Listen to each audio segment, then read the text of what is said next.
Na Prever FM, você começa o dia bem informado. No ar, Primeiro Jornal. A primeira notícia, a primeira informação aqui na Prever FM. Abertura número 110, 6 horas e 1 minuto. Bom dia, hoje é sexta-feira, dia 20 de setembro de 2024. Excelente sexta para você, com muita saúde, com muita paz, com muita energia positiva. Respire. Bom dia, Ellen Bravo. Bom dia, Márcio Paes. Bom dia a todos os ouvintes da Prever FM, do Primeiro Jornal. Hoje é dia 20 de setembro, hoje é dia do baterista. A bateria, que é um instrumento versátil que está presente em diversos estilos musicais. Hoje também é o dia do funcionário municipal, ressaltando a importância de diversos profissionais como faxineiros, professores, psicólogos, médicos, construtores, lixeiros, garis, engenheiros e tantos outros de trabalhadores que englobam várias profissões do nosso país. Hoje é o dia do gaúcho ou da Revolução Farroupilha. A Revolução Farroupilha é uma data comemorativa significativa para todo o Brasil, mas principalmente para a região sul, transformando-se também no dia do gaúcho, né, simbolicamente. Aliás, nessa Revolução Farroupilha, né, que talvez tenha sido a guerra, a revolução mais longeva, que mais durou no Brasil, 10 anos. E por que Farroupilha, né? Porque o pessoal que era contra o governo gaúcho na época não tinha roupa, então se vestiam de farrapos mesmo, né? E depois de 10 anos, enfim, reivindicando melhoria econômica, estavam passando fome, inclusive, né? Sim. O governo, para deixar tudo bem, depois de 10 anos de luta, inclusive incorporou os farroupilhas para o exército estadual, enfim, né? É a revolução mais antiga que tem, é marcante para o Rio Grande do Sul. De fato, um dia para se lembrar e se comemorar. Se lembrar pelo menos, né? Pelo menos lembrar, né? Hoje é dia do engenheiro químico também, com o intuito de homenagear os profissionais que possuem a função de trabalhar nas indústrias químicas. Essas pessoas desenvolvem produtos e realizam processos químicos que podem ser usados em escala industrial. E na lista de cidades que comemoram hoje seus aniversários, nós temos Ipaúçu e Itapeva, aqui no estado de São Paulo, Jauru, no Mato Grosso, Pantano Grande, no Rio Grande do Sul, Pará de Minas, em Minas Gerais, Ponte Alta, em Santa Catarina e Valença do Piauí, no Piauí. Que legal, parabéns às cidades que estão aniversariando no dia de hoje. Dia do baterista, você sabe que um momento da minha vida eu fiz aula de bateria? Eu também. Ah, é mesmo? É. Que legal, eu fiz com o Volpato, inclusive. Não, eu fiz assim meio que por conta própria, mas era uma boa maneira de desestressar. Você desconta toda a frustração do dia na baqueta. Era maravilhoso. E às vezes eu pego ali assim um solo de bateria muito legal, né? É bacana, é fundamental para qualquer conjunto, né? Sim, eu gosto bastante de percussão, então... Muito bacana, bacana mesmo. Quem sabe um dia eu volte. Né? 6h03, agora vamos às manchetes de hoje do Primeiro Jornal.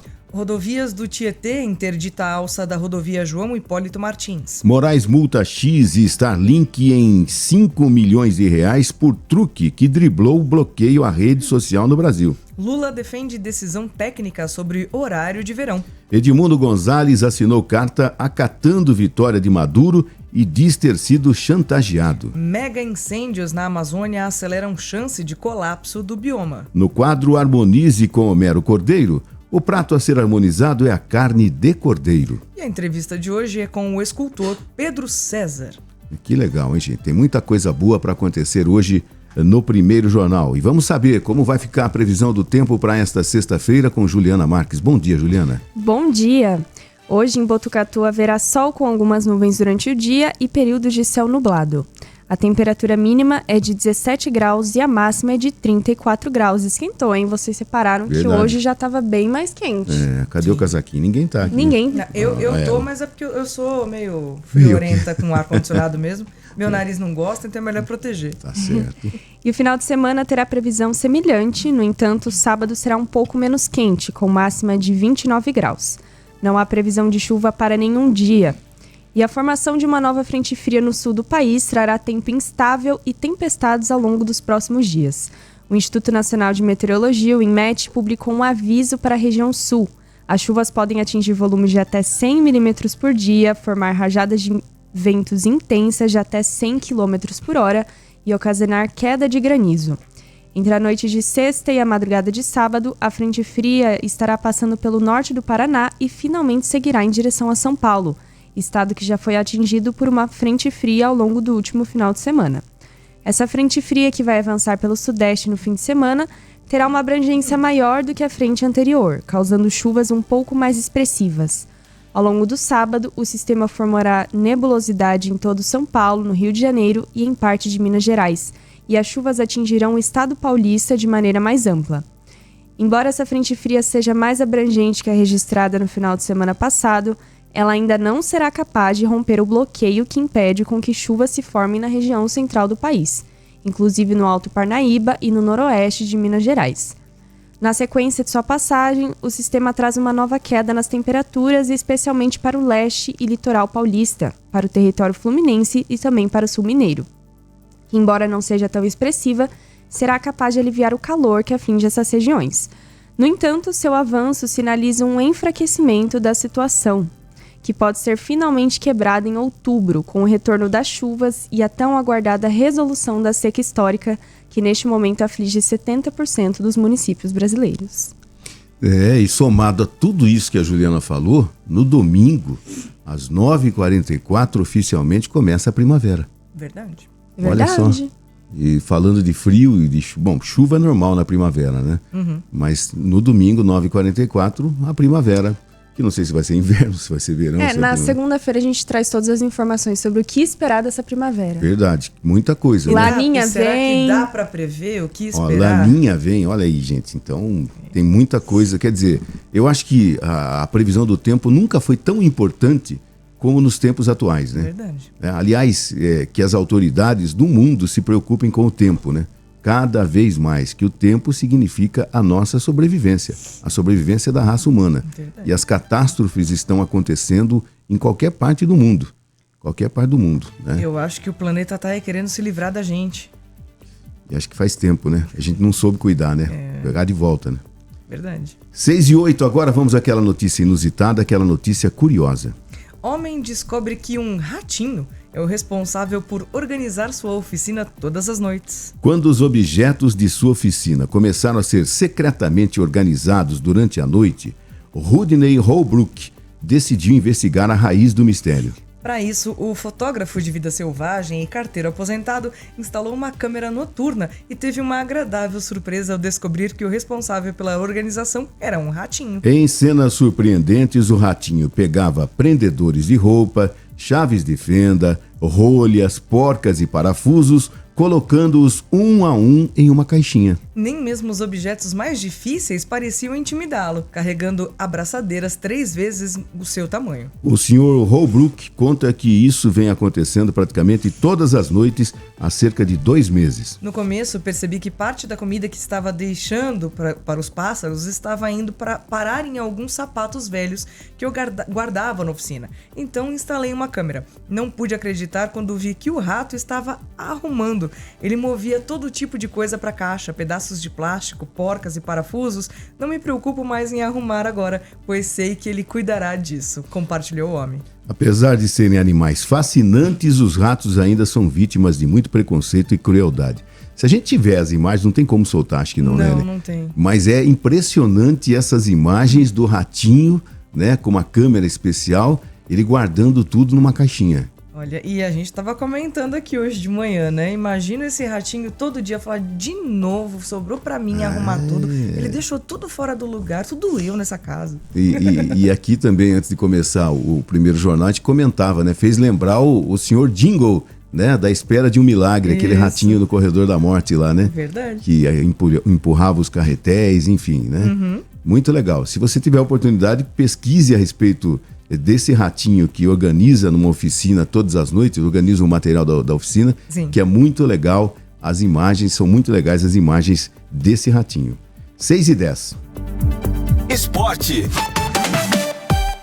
E ontem o Flamengo perdeu para o Peñarol por 1-0 no Maracanã no jogo de ida das quartas de final da Copa Libertadores. Com gol de Javier Cabreira, a equipe uruguaia não se acanhou em jogar de visitante e dominou boa parte do confronto. E o Tite foi xingado pela torcida do Flamengo. Os rubro-negros protestaram contra o treinador no intervalo e no final da partida e também contra o time. Complicado isso, né? Em casa... Que coisa, tipo assim, em casa a gente vai ganhar para jogar lá no Uruguai a partida de volta com tranquilidade, né? Perdeu, foi vaiado, eu vi hoje de manhã.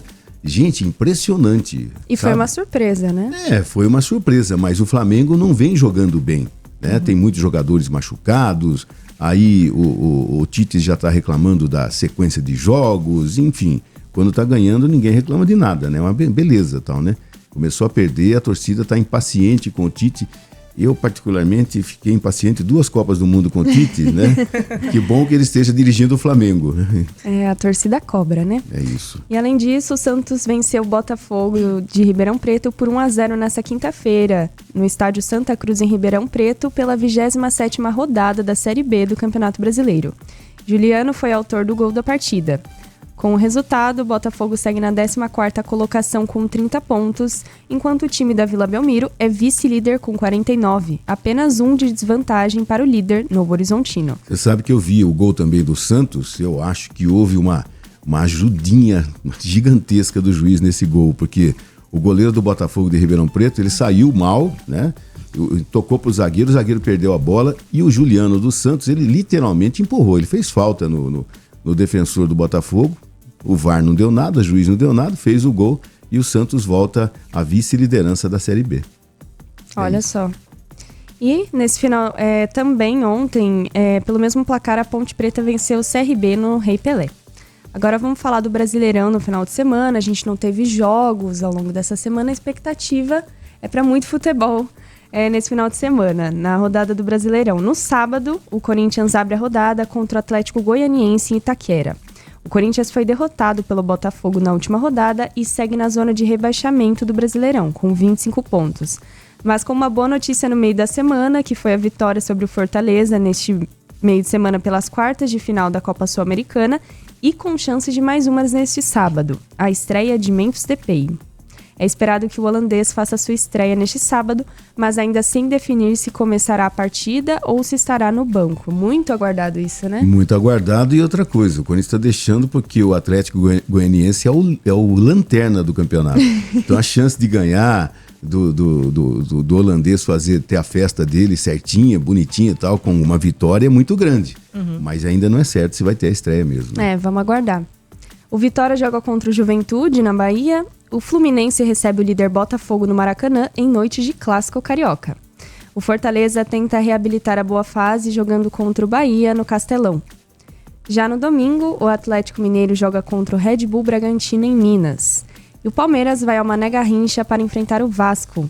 Esse jogo colocará cara a cara os dois times com a maior sequência invicta atual nesse Brasileirão. A última derrota do Palmeiras foi no 2-0 para a Vitória no Allianz Parque no dia 27 de julho. Osvaldo e Mateuzinho marcaram para a equipe baiana. Desde então, o Verdão empatou com Inter e Flamengo e venceu São Paulo, Cuiabá, Atlético e Criciúma. Os comandados de Abel Ferreira somaram 14 dos 16 pontos disputados no período. Graças à sequência de resultados, o Palmeiras não deixou o líder Botafogo se distanciar e se colocou de uma vez por todos na briga pelo bicampeonato. As equipes estão separadas por 3 pontos na tabela, 53 contra 50. O Vasco, por sua vez, não perde desde a partida contra o Grêmio, que aconteceu no dia 28 de julho. O Grêmio joga contra o Flamengo em Porto Alegre e o Cuiabá enfrenta o Cruzeiro na Arena Pantanal. O São Paulo enfrenta o Internacional no Morumbis. As duas equipes visam a Libertadores do próximo ano e, para isso, um resultado positivo nesse final de semana é fundamental. Os dois clubes vêm realizando confrontos equilibrados nos últimos anos e é isso que se espera nesse jogo. Nos últimos 10 jogos, o São Paulo venceu 4 vezes, o Internacional 3 vezes e houve 3 empates. Muito equilíbrio, hein? E neste período, ambas equipes marcaram 13 gols. E para fechar a rodada, Criciúma recebe o Atlético Paranaense. Agora, na Série B, o Mirassol vai até Goiânia enfrentar o Goiás no sábado. O Ituano joga contra o Coritiba em Itu. Na segunda-feira, teremos o duelo pela liderança entre Santos e Novo Horizontino na Vila Belmiro, hein? Nossa, segunda-feira? Segunda-feira, promete. Nossa, que jogo é esse, hein? Vai ser na Vila Belmiro? Isso mesmo. Nossa, que legal, gente, que legal. Vamos torcer para um bom jogo, né? Mas imagina a expectativa da cidade de Novo Horizonte, né? com o time na liderança enfrentando o vice-líder. Acontecimento. Muito futebol esse final de semana. 27ª rodada promete. Faltam 11, hein? Faltam 11 para se definir quem sobe, quem cai. Enfim, tanto na Série A quanto na Série B. Agora o momento é ninguém solta a mão de ninguém. E o Palmeiras tá empenhado, né? Tá empenhado pelo inédito tricampeonato brasileiro, né? Se bem que esse jogo no domingo, com TV, às 4 da tarde, mas lá no Mané Garrincha, o gramado horrível. Lá em Brasília, o Vasco, que é o mandante, levou o jogo para lá, enfim. Mas aguardemos, né? Aguardemos. Antigamente se falava assim, time bom ganha em qualquer campo, em qualquer lugar, né? Sim. Mais ou menos isso. 6h16. Ranking da FIFA. O Brasil mantém posição após volta das eliminatórias. A FIFA divulgou nesta quinta-feira a atualização do ranking. E o Brasil continua em 5º lugar após o retorno das eliminatórias da Copa do Mundo de 2026. Na data FIFA de setembro, a seleção brasileira derrotou o Equador em Curitiba e perdeu para o Paraguai em Assunção, ambos os resultados por 1-0. Não houve mudança no top 10. O Brasil, 1.772,02 pontos, viu a distância para a Inglaterra, 1.817,28, quarta colocada, aumentar em 18,61 pontos. E a Bélgica, 1.768,14, sexta colocada, encostou. Campeã mundial e da Copa América, a Argentina se mantém firme na liderança, seguida por França e Espanha, campeã da Eurocopa. A próxima atualização do ranking será feita em outubro, após a data FIFA do mês. O Brasil voltará a campo para as eliminatórias entre os dias 10 e 15. A seleção enfrenta o Chile fora de casa e o Peru no Mané Garrincha, em Brasília. Prever FM 6h17, a Bia Haddad avança às quartas de final em Seul. Bia Haddad Maia estreou com vitória no WTA 500 de Seul. Nesta quinta-feira, a brasileira de 28 anos passou pela australiana Ayla Tomajanovic por 2-0, parciais de 6-3 e 6-4 em 1 hora e 46 minutos. Por ser a terceira cabeça de chave do torneio da Coreia do Sul, Bia já abriu sua participação nas oitavas de final e, com o triunfo na estreia, avançou às quartas de final. Por uma vaga na semifinal, Bia vai encarar Polina Kudermetova, 163 do ranking da WTA e irmã mais nova de Verônica Kudermetova.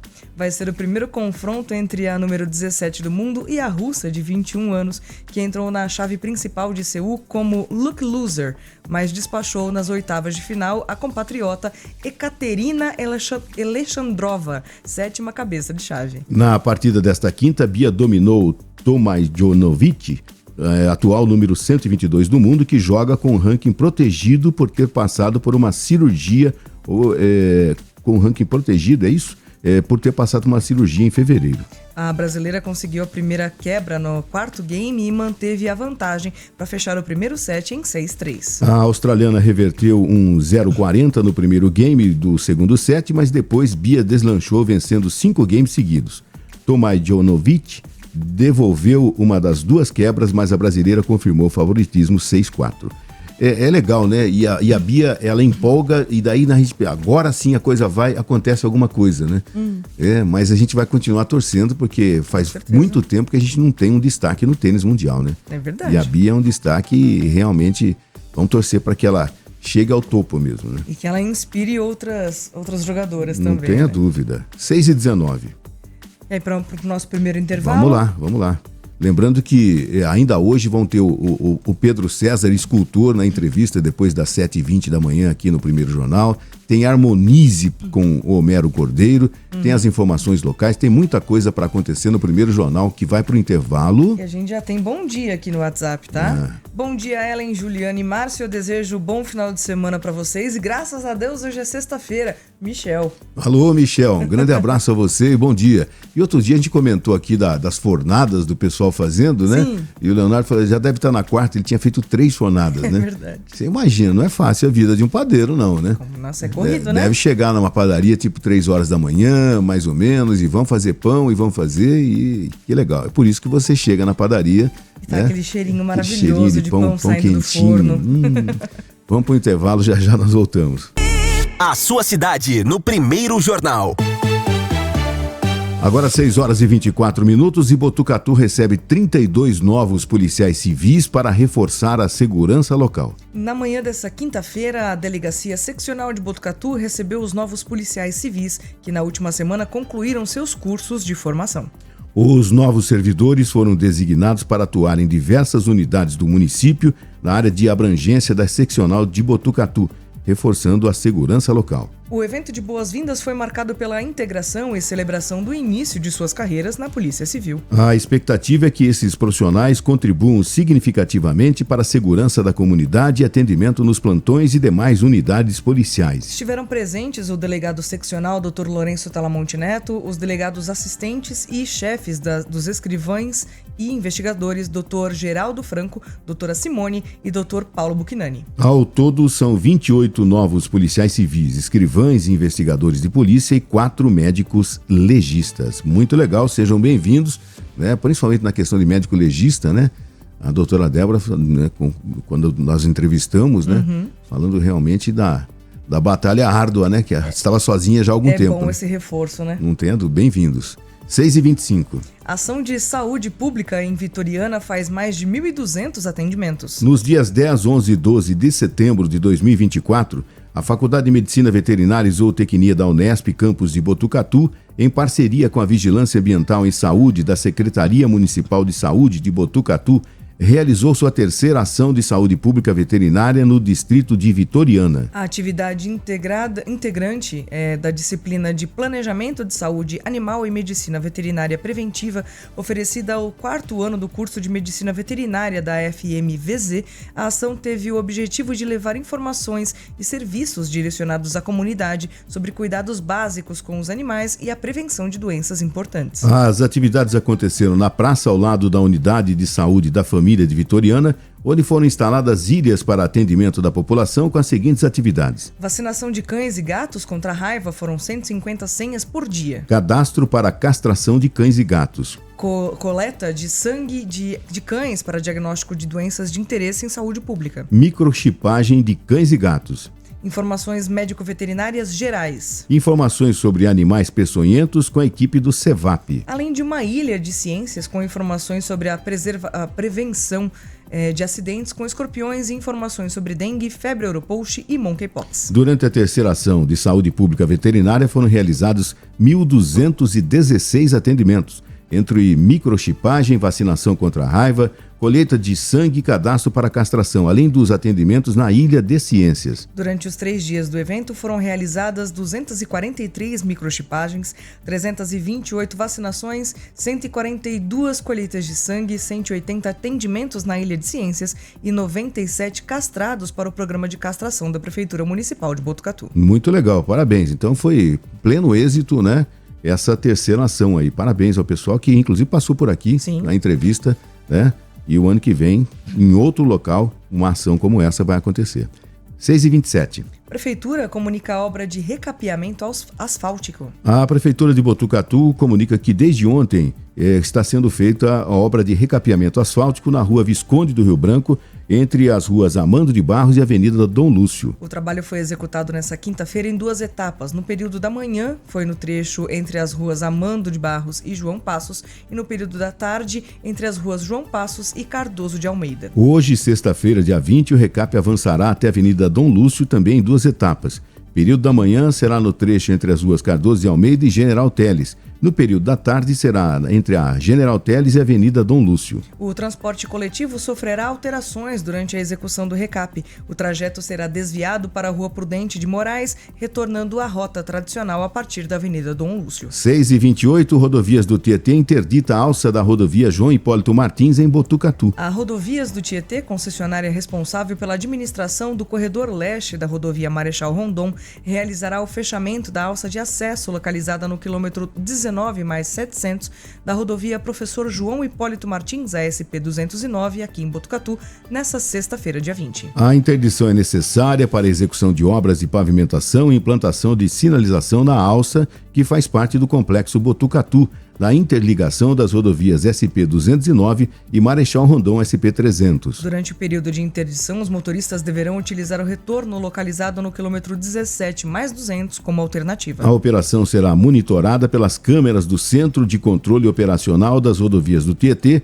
e o local contará com sinalização especial para orientar os usuários. Como os trabalhos serão realizados fora dos horários de pico, não há previsão de congestionamentos ou mais impactos no tráfego. A concessionária reforça a importância dos motoristas reduzirem a velocidade e redobrarem a atenção ao trafegar pela região, com o objetivo de minimizar o risco de acidentes. Para mais informações, os usuários podem entrar em contato com a Rodovias do Tietê por meio do telefone 0800 770 3322, com atendimento 24 horas e ligação gratuita. A importância de você ficar atento quando existem essas orientações, né, de bloqueios, de melhorias na faixa, né, melhorias de asfalto, enfim, tudo mais, e você ficar atento, porque acidentes acabam acontecendo. Nós tivemos recentemente, inclusive, quando tinha uma interdição na João Hipólito Martins, né?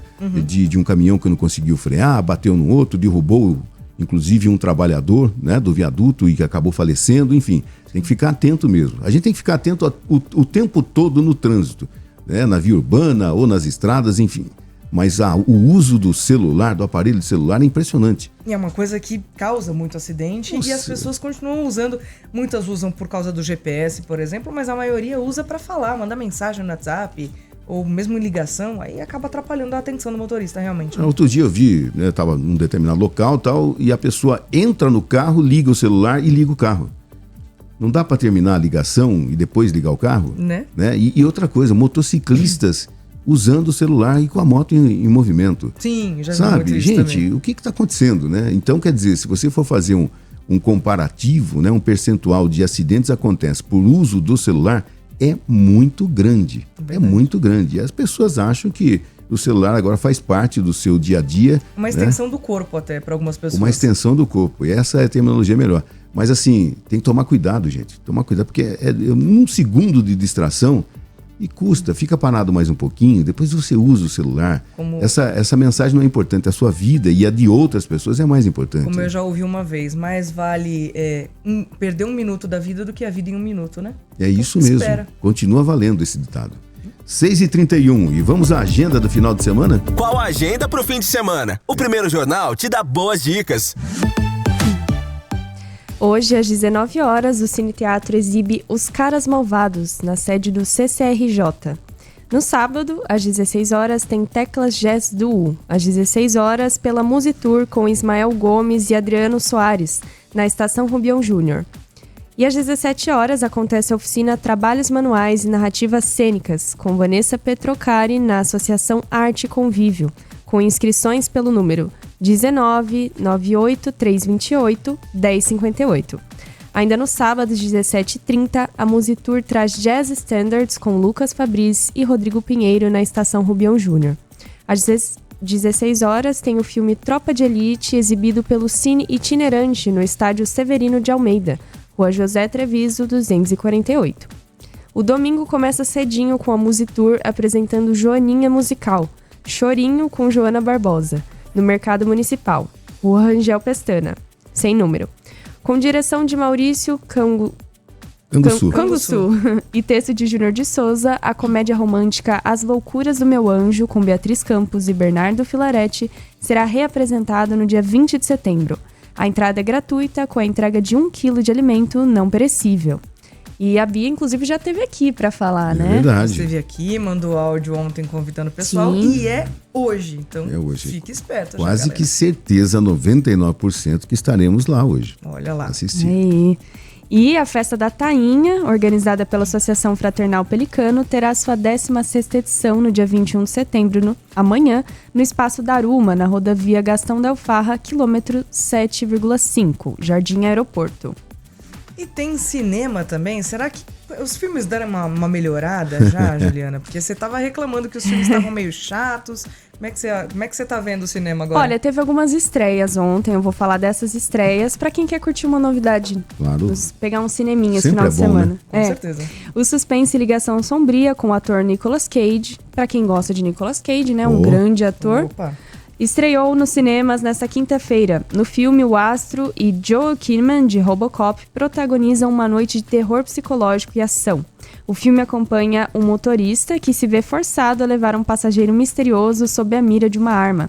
Isolado em seu carro, ele deve dirigir e seguir à risca as regras impostas pelo passageiro violento. As sessões do filme são às 17h30 e às 19h30 aqui em Botucatu. E também teve estreia de animação nas telonas, A Menina e o Dragão. Na China antiga, os dragões eram aliados dos humanos, mas a ganância dos homens levou à caça dessas criaturas mágicas pelo Império. Banidos do reino após o confronto, os dragões desapareceram. Anos depois, Ping, uma jovem escrava órfã, forma uma improvável amizade com Long Danzi, o último dragão imperial. Ao descobrir que um dos últimos dragões morreu e o outro protege um raro ovo, Ping aprende a manipular o poder do QI e ajuda Danzi a escapar do cativeiro. Juntos, eles viajam pelo Império, enfrentando soldados imperiais e forças sombrias, enquanto Ping descobre seu próprio poder e luta para salvar os dragões da extinção. Parece bem legal esse. Muito legal. E as sessões de cinema são às 14h40 e às 16h50, somente à tarde. Gente, a gente tem inúmeras atrações, né? Que vão acontecer esse final de semana na cidade de Botucatu, que você pode aproveitar, deve aproveitar. Se você não gosta de teatro, vá no cinema, né? Temos atrações para todos os gostos, tem no mercado municipal. Se não gosta de cinema, não gosta de teatro, prefere sair para comer, vai na festa da Tainha. Isso. Ou gosta só de curtir uma música. Olha, tem para todos os gostos. Tem os eventos do Carlinhos Romagnoli também, que acontece no aeroporto também, a partir de amanhã, enfim. Tem eventos para todos os gostos em Botucatu esse final de semana. E o tempo deve ajudar, né? Acredito eu que, como você falou, se a gente tiver uma queda de temperatura, não vai ser nada absurda, enfim. No sábado vai ser um pouco mais agradável o clima, não vai ser esse calor absurdo. É isso aí, gente. 6h35. E o Hemocentro do Hospital das Clínicas de Botucatu promove campanha de coleta de sangue em Itatinga. Hoje, dia 20 de setembro, o Hemocentro do Hospital das Clínicas da Faculdade de Medicina de Botucatu, Unesp, realiza uma campanha de coleta de sangue na cidade de Itatinga. A iniciativa ocorrerá das 8 às 13 horas na Unidade Básica de Saúde Dr. Horácio Garcia de Freitas e permitirá que o serviço mantenha seus estoques em dia. Mesmo com a coleta externa em Itatinga, o Hemocentro do HC continuará atendendo normalmente durante o dia no prédio dos ambulatórios com parte da equipe. Para doar é necessário apresentar documento oficial com foto, RG ou CNH, ter boa saúde, pesar mais de 50 quilos, não estar em jejum, dormir pelo menos 6 horas antes da doação, não ter doenças infecciosas, não ter vida sexual promíscua, não ser usuário de drogas, não ingerir bebida alcoólica 12 horas antes da doação, ter entre 18 anos completos e 69 anos, 11 meses e 29 dias, desde que a primeira doação tenha ocorrido até os 60 anos. A doação de candidatos com idade entre 16 e 17 anos será autorizada somente com a presença do responsável legal e ambos portando documento original com foto. 6h37, e equipe do Observatório de Astronomia da Unesp de Bauru faz registros da superlua e eclipse parcial. A noite dessa terça-feira foi de fenômenos astronômicos que puderam ser vistos no céu de todo o Brasil. Em Bauru, a equipe do Observatório de Astronomia da Unesp realizou 2 atividades de observação da superlua e do eclipse parcial lunar. A superlua é a ocasião na qual a lua, em sua fase cheia, se encontra próxima ao seu perigeu, ponto da órbita mais próxima da Terra. De acordo com o coordenador do observatório, o professor Rodolfo Lang, esse fenômeno faz com que a Lua pareça cerca de 6% maior e 11% mais brilhante que uma lua cheia padrão. A atividade de observação da superlua foi realizada no Mirante do Jardim Botânico. Os visitantes, com orientações da equipe do observatório, puderam registrar a lua cheia de perigeu, ou superlua, surgindo no horizonte leste. Também na noite de terça-feira teve o eclipse parcial da Lua. Esse fenômeno ocorre quando a Lua entra parcialmente na sombra da Terra. Durante o eclipse, uma parte da Lua fica temporariamente obscurecida, mas não desaparece por completo. O público também pôde participar de uma atividade de observação, mas dessa vez no próprio observatório, que ficou aberto aos visitantes das 22 horas até a 00:30. No meu caso, eu vi no dia seguinte, né, as postagens, os vídeos e tudo mais, mas é muito bonito, né, gente? Qualquer fenômeno que a gente possa observar, seja da Lua, seja eclipse, é muito legal, né? E as fotos estão muito bonitas do observatório e... Pena que a foto aqui não abriu aqui pra gente. E que legal, né, a gente ter esse observatório de astronomia próximo, aqui né? pertinho na Unesp, né? Verdade. De repente é uma atração. Você sabendo que vai haver, pode se programar e ir lá, em loco, né? A poder acompanhar através dos objetos potentes, né? Das lunetas superpotentes e você poder observar esses fenômenos que acontecem de tempos em tempos, né? Se bem que hoje em dia tem lua azul, lua vermelha, né? Estão dando nome para tudo, né? Que é muito legal. Tem tudo quanto é tipo de lua de morango. É mulher verdade. de fases, né? Lua de fases. Lua de fases. Lua de fases. Lua de fases. A gente muda de fases igual a lua, Juliana. A gente não pode falar nada, Que não. legal, gente, que legal. E assim, a lua, quando a gente vem aqui para a rádio 5:30 da manhã, né? Quando a lua cheia, como estava esses dias, fantástica, né? Ela vem acompanhando a gente, né? Falei, acompanha mesmo. Traga a gente seguramente para a rádio. E ontem, no comecinho da noite, era por volta das 7, não era 8 horas ainda, ela estava bem baixa e bem avermelhada. Bem avermelhada, eu vi isso, é verdade. Muito interessante, né? A gente não sabe quais são os fenômenos, será que a poluição... É isso que eu ia falar, a gente sabe que a maior parte do alaranjado é por causa de poluição? Sabe, mas que é bonito de ver, é bonito, Não né? tenha dúvida. Legal, gente. 6h40 agora, vamos lá mais um intervalo comercial. Bom dia a você que está acompanhando o Primeiro Jornal. Obrigado pela audiência, você nas academias. Muita gente correndo hoje, hein? E eu vi gente andando na rua, caminhando na rua. Olha, logo cedo caminhando, também. pessoal de bike, certinho com a iluminação nas bikes, as academias já a todo vapor, enfim. Sexta-feira hoje, gente. Bom dia a você, este é o Primeiro Jornal, a primeira informação em Botucatu e região, na Prever FM, que volta já já. Primeiro Jornal, Prever FM. Agora 6h43, Moraes multa X e Starlink em 5 milhões por truque que driblou o bloqueio à rede social no Brasil. O ministro do Supremo Tribunal Federal, Alexandre de Moraes, multou a rede social X em 5 milhões de reais por dia em razão do truque que levou o site a ficar novamente disponível para usuários brasileiros. A multa já está valendo e se aplica também à Starlink, empresa de tecnologia também vinculada ao bilionário Elon Musk e que teve recursos bloqueados no início do mês para bancar multas aplicadas ao X. A decisão foi publicada com um edital de intimação, já que o X não tem representante legal no Brasil. No documento, Moraes intima o X no Brasil para que imediatamente suspenda a utilização de seus novos acessos pelos servidores CDN, Cloudflare, Fast e também outros semelhantes criados para burlar a decisão judicial de bloqueio da plataforma em território nacional, sob pena de multa diária de 5 milhões de reais. Na quarta-feira, dia 18, usuários da rede social relataram terem conseguido acessar a plataforma mesmo sem o uso do VPN. Depois foi identificado que o X migrou os servidores para um novo IP, o que teria driblado o bloqueio já definido pelas operadoras no Brasil. A multa foi revelada pelo colunista Reinaldo Azevedo do UOL e confirmada pela TV Globo e pela Globo News. Na decisão que acompanha a intimação, Moraes fala em dolosa, ilícita e persistente recalcitrância da plataforma X no cumprimento de ordens judiciais. Nesta quinta, a Agência Nacional de Telecomunicações, a Anatel, confirmou em nota ter identificado que o X estava acessível a usuários no Brasil. Segundo a Anatel, a atitude demonstra intenção deliberada de descumprir a determinação do Supremo.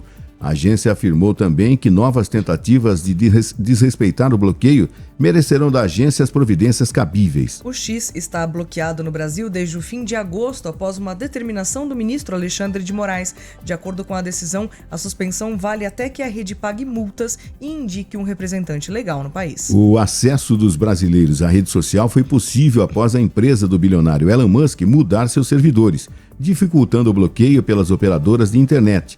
Isso então permitiu que algumas pessoas até mesmo publicassem na plataforma. Na ocasião, a empresa argumentou que a mudança foi feita porque a infraestrutura para fornecer o serviço na América Latina ficou inacessível para sua equipe após o bloqueio no Brasil. Segundo a companhia, a alteração causou uma restauração involuntária e temporária do serviço para usuários brasileiros. A Abrint diz que o X passou a usar endereços de IP vinculados ao serviço de servidores Cloudflare, que não mais a infraestrutura própria. O IP é uma sequência de números que funciona como o endereço de um servidor.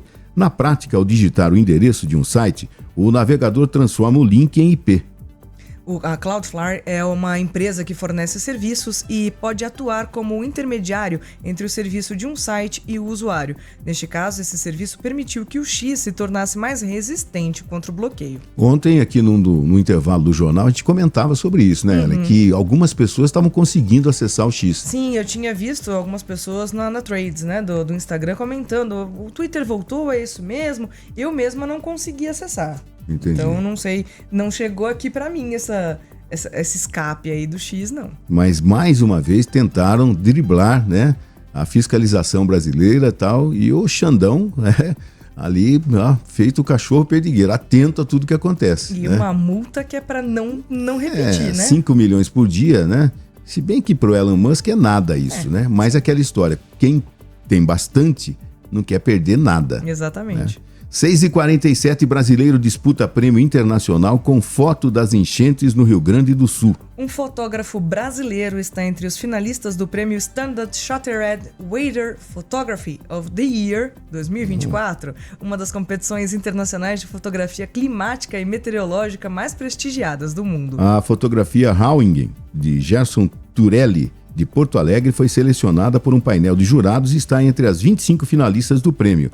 A lista foi publicada no site específico, nesta quinta-feira, dia 19. Além da concorrente brasileira, os destaques deste ano incluem uma tempestade de poeira no Saara, paisagens cobertas de gelo e secas históricas. A votação para eleger a foto ganhadora é aberta ao público e vai até o dia 17 de outubro. O vencedor será anunciado no dia 30 de outubro. A concorrente brasileira na competição é um registro de uma das consequências mais marcantes das mudanças climáticas em 2024 no país, as enchentes no Rio Grande do Sul. Os temporais deixaram mais de 180 mortos e quase 630 mil pessoas desabrigadas.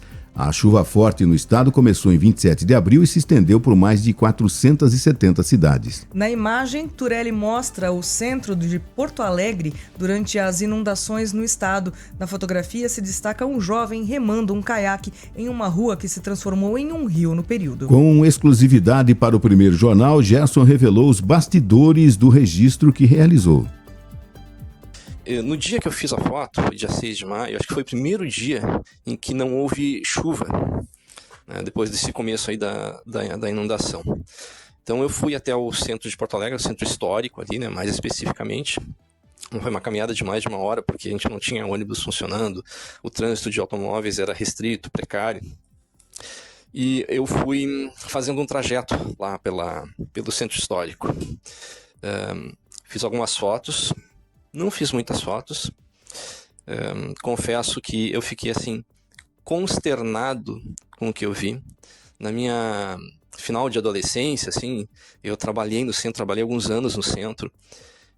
Sou um frequentador do centro, eu vou muito ao centro de Porto Alegre. É um lugar que pulsa, sabe, tem muito movimento das pessoas, né? É um ponto que muita gente da cidade converge, né? Ao longo do dia ali. Pulsa, né? Tem especificamente aquela região em que eu fiz a fotografia, é um lugar de muitos pontos de cultura. Próximo da onde eu fiz a foto, nós temos 3, 4 museus.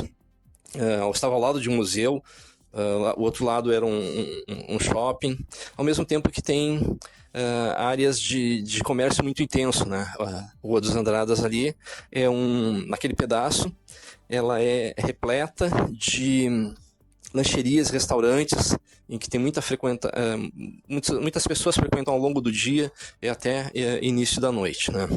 Para te dar uma ideia. E um pouco mais adiante existem muitos bancos, tem uma praça que é muito antiga e muito frequentada pelos populares ali, né, ao longo do dia. Bom, no que eu estou me deslocando por esse trajeto ali, né, que eu fiz, eu vi um cenário de desolação. Não havia ali naquele instante assim, maiores correrias, aquela movimentação toda que havia acontecido dias antes. Ela ainda acontecia até uns 500 metros de distância de onde eu fiz a foto. Ali a movimentação ainda estava grande porque tinha muita gente ainda precisando de resgate. Mas especificamente ali no centro, como não existe um acesso direto do Guaíba, né, que é o que inundou, para dentro do centro, porque existe um muro que foi construído há 50 anos atrás, já em decorrência de uma enchente famosa que ocorreu nos anos 40, em 1941. Né? Então existe um muro ali com comportas que não deram conta, por isso que a água transbordou. As ruas ali que são local de passagem de milhares de pessoas, de milhares de carros diariamente, elas se tornaram pequenas hidrovias. Só podia se deslocar ali através de barco. E muitos dos voluntários acabaram levando assim o que tinham. No destaque da foto era um rapaz que foi com um caiaque, né? E que prestava auxílio para as pessoas que ainda haviam ficado ali no centro. Algumas acreditaram que não, enfim, que o problema ia se resolver em seguida, que poderiam ficar por ali. Outras não tiveram como sair num determinado momento e depois precisaram sair. Tinha gente que precisava receber mantimentos, tinha gente que queria mandar alguma coisa. E esses resgatistas, socorristas, estavam ali voluntariamente prestando este serviço, né? Prestando essa ajuda, né? Esse socorro aí para essas pessoas. Então, esse rapaz, quando eu cheguei por ali, ele já estava assim na água, subiu no caiaque e se dirigiu mais à frente. Você vê que tem umas pessoas que estão na água mais adiante. Então, a fotografia que eu fiz ali, ela procurou demonstrar esse ambiente assim, ó, de desolação, né? O centro de Porto Alegre, que pulsa, que vibra diariamente, ele estava morto, assim, ele estava mórbido naquela área ali, que é de um grande movimento.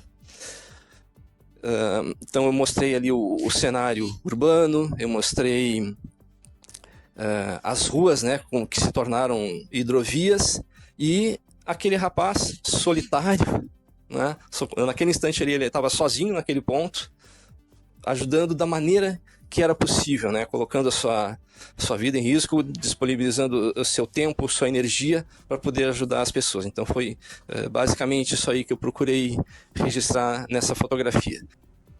O Gerson observou que o garoto estava indo em direção às áreas mais afetadas para ajudar a resgatar pessoas presas, né? A composição e a iluminação da foto foram elogiadas pelo painel de jurados. A combinação do retrato, dos impactos climáticos e meteorológicos também foi exaltada. Os avaliadores comentaram como a imagem mostra passado, presente e futuro. Enchentes sempre foram algo com muitas regiões tiveram que lidar, mas à medida que as mudanças climáticas intensificam as chuvas, as inundações vão se tornar ainda mais comuns. Gente, e a gente vendo essas imagens agora, para quem conhece o Centro Histórico de Porto Alegre, terrível a gente ver, é a coisa mais linda, né? E de repente essa Rua dos Andradas, aí você indo até o final, você chega até o gasômetro. Gente, é terrível, e a sensibilidade do fotógrafo de pegar essa imagem do garoto com caiaque, né? A foto ficou realmente impressionante. Que legal. E foi o que ele falou, né? De ver aquele centro de Porto Alegre, o lugar que ele cresceu ali, né? Daquela forma, sem vida. E o interessante é como a imagem, ela alerta, né? Para as mudanças climáticas, para aquela situação também. Essa fotografia vai ficar marcada, né? Você percebe o impacto que causou para ele também na forma como ele fala. Sim. Não, é verdade. Ele estava bastante sensibilizado, bastante emocionado, inclusive, né? E aquela história da melhor definição, né? O passado, o presente e o futuro naquela foto. Para quem viu no passado aquele centro fervilhando, como acontece o Centro Histórico de Porto Alegre, né? O presente inundado pela movimentação climática, as enchentes que nós vivemos, e o futuro, o que vai acontecer. Exato. Que existe previsão de que alguns meses, a incerteza de que isso volte a acontecer de maneira mais ferrenha, inclusive, infelizmente, né? Bom, parabéns, gente. Parabéns por essa matéria, muito legal mesmo. E a muito foto, legal. Quem está acompanhando o Primeiro Jornal aqui pela live, pôde ver a foto aqui na live, né? Quem não pôde ver também vai poder assistir depois no YouTube também. A imagem vai estar lá, junto ao Primeiro Jornal. E o que a gente sempre comenta, né? Que as autoridades realmente comecem a se mobilizar já com atraso, né? Que o mundo está clamando por socorro. As mudanças climáticas, né? O desmatamento, as queimadas, né? A falta de preservação dos biomas, enfim, tudo isso está impactando o mundo. A gente no Brasil está sentindo isso, o Brasil não acontece nenhuma catástrofe. Está acontecendo e vai acontecer mais ainda, tá? É preciso ouvir os chamados ecochatos de antigamente, os cientistas, as pessoas que entendem, que se prepararam, que estão alertando que as mudanças vão acontecer mais e mais. 6h56. Vamos para o intervalo? Vamos ao nosso intervalo e na sequência nós temos o programa eleitoral obrigatório. Já voltamos. Os fatos, os acontecimentos e tudo o que você precisa saber. Primeiro Jornal. Voltamos com o primeiro jornal na Prever FM, agora 7h10. Lula defende decisão técnica sobre horário de verão. O presidente Luiz Inácio Lula da Silva deu sinal verde ao ministro de Minas e Energia, Alexandre Silveira, para o retorno do horário de verão no país. O petista só pediu para que a decisão seja estritamente técnica, não política, e que leve em consideração a mudança nos relógios apenas diante do quadro hídrico do país. Nos últimos anos, setores como de restaurantes e hotéis têm defendido o horário de verão para a melhora de sua atividade comercial. Lula vinha resistindo até então. O cenário de diminuição dos níveis dos reservatórios e represas, contudo, mudou a percepção. Nessa quinta-feira, dia 19, o Comitê de Monitoramento do Setor Elétrico realizou uma reunião extraordinária sobre plano de contingência para evitar apagões no país até 2026. O governo federal tem demonstrado preocupação com o assunto porque o Brasil passa pela pior seca dos últimos 94 anos e com a chegada do calor deve enfrentar picos mais altos de consumo. Um dos principais desafios do setor elétrico tem sido justamente o chamado horário de ponta, de pico da demanda por energia entre 18 e 19 horas. É o momento em que os parques solares deixam de produzir energia fotovoltaica e as usinas eólicas costumam produzir menos, pela baixa intensidade dos ventos, que geralmente são mais fortes à noite e de madrugada. É aquela história, né? É preciso que técnicos se reúnam e vejam realmente, né? E cheguem à conclusão de que o horário de verão vai ser eficaz ou não no momento que nós estamos vivendo, né? A gente está tentando, inclusive, um profissional, um engenheiro, uma engenheira elétrica, para a gente falar a respeito, né, das mudanças que nós tivemos. Afinal de contas, desde 2019, o Brasil não implanta mais o horário de verão. Verdade. Né? E vamos falar de lâmpada, muitas lâmpadas amarelas foram trocadas por lâmpadas de LED que economizam mais energia, mais econômica. Mais lâmpadas frias, né? Exatamente. Então, a gente precisa ver tudo isso se realmente, mas nos próximos dias, o governo vai ter que bater o martelo para dizer, olha, vamos ter horário de verão ou não. Né? Os donos de bares e restaurantes estão comemorando se voltar, né? Porque o pessoal às vezes sai do trabalho, ainda está o sol, né? Então ele para numa lanchonete, vai conversar, vai tomar uma bebida, enfim. Tudo isso tem que ser levado em consideração, mas tem que ser levado em consideração principalmente, né, o custo-benefício de tudo isso, para ver se é viável mesmo, e aí o governo vai bater o martelo. Tem muita gente que é contra. Eu falo para você, eu gostava muito do horário de verão. Eu gostava também. Né? Mas eu não tenho uma opinião formada hoje sem ter uma definição técnica de se realmente é eficaz a diminuição da energia elétrica. Sim. Esse horário de 18 e 19 horas é o horário que o pessoal está chegando do trabalho, né? Tá tomando banho, todo mundo ligando o chuveiro ao mesmo tempo, chegando em casa e ar-condicionado e calor, enfim. Tudo isso leva em consideração, aumenta mais o consumo. Mas vamos aguardar, porque é mais um assunto polêmico nesse Brasil. Verdade. 7h14. 7h14 e ministro demite secretário da equipe de Silvio Almeida, também denunciado por assédio. O governo decidiu demitir o secretário da Criança e do Adolescente e do Ministério dos Direitos Humanos, Cláudio Augusto Vieira da Silva, era da equipe de Silvio Almeida e também foi denunciado por assédio. São ao menos 14 denúncias de assédio moral, a maioria registrada por funcionárias mulheres. A apuração dos casos, no entanto, não avançou na gestão anterior. Só com a chegada da nova ministra na pasta, Macaé Evaristo, novas reclamações surgiram e as investigações foram reabertas. As acusações contra Cláudio Augusto vão desde ameaças de exoneração de funcionários, desqualificação de subordinados, a crítica às mulheres que estão em licença maternidade. A exoneração foi publicada no Diário Oficial da União desta quinta-feira. A integrantes do Ministério, o ex-secretário sempre negou as acusações. Segundo fontes da pasta, Macaé Evaristo ainda analisa outros casos. Novas demissões não estão descartadas. Tem que aproveitar o momento e realmente analisar, investigar e, se for o caso comprovado, demitir mesmo. Isso que eu ia falar, aproveitar o momento para limpar a casa, né? Assediadores não passarão. 7h15. Edmundo Gonzalez assinou carta acatando vitória de Maduro e diz ter sido chantageado. Para poder sair da Venezuela, o candidato opositor Edmundo Gonzalez assinou uma carta em que acatava a decisão do Tribunal Supremo de Justiça da Venezuela, que ratificou a vitória das eleições presidenciais a Nicolás Maduro com mais de 51% dos votos. O opositor diz ter sido coagido e chantageado para assinar o documento datado de 7 de setembro, que, segundo ele, não tem validade. Em um vídeo que explicou a assinatura, Gonzalez, que está asilado na Espanha há cerca de 10 dias, se definiu como presidente eleito. Em vídeo postado em suas redes sociais, o candidato opositor afirmou que, quando estava na Embaixada da Espanha em Caracas, Rodrigues e a vice-presidente da Venezuela, Delcy Rodrigues, foram ao local com um documento em que ele teria que assinar para que pudesse sair do país. Em outras palavras, ou eu assinava ou me ateria às consequências. Houve horas muito tensas de coação, chantagem e pressões. Neste momento, considerei que poderia ser mais útil, livre do que encerrado. Expressou ele, que no vídeo se define como presidente eleito. Gonzalez afirmou, no entanto, que por ter sido assinado sob chantagem, o documento não tem valor. A carta assinada por Gonzalez foi exibida pelo próprio Rodrigues em um pronunciamento para a imprensa. Rodrigues disse que ele e sua irmã, a vice-presidente do país, Delcy Rodrigues, foram designados por Maduro para conversar com os interlocutores de Edmundo. Na carta, Gonzalez diz que decidiu sair da Venezuela com o objetivo de consolidar a pacificação e o diálogo político, que existe entendimento para a concessão do salvo-conduto pelo governo para que ele possa deixar o país, e afirma que suas ações públicas no exterior serão limitadas. Bom, isso de fato aconteceu, né? E agora o governo Maduro contestando isso, dizendo que não houve forçação de barra, enfim, nós sabemos o que de fato aconteceu. Aguardemos os próximos capítulos, né? São 7h17, vamos à participação do Homero Cordeiro agora? Olha, que interessante, né? Harmonize com Homero Cordeiro agora no Primeiro Jornal. E só para combinar, é a carne de cordeiro que ele vai falar aqui. Olha só. Vamos ouvir. Hold me closer, hold me fast. Oh, Father.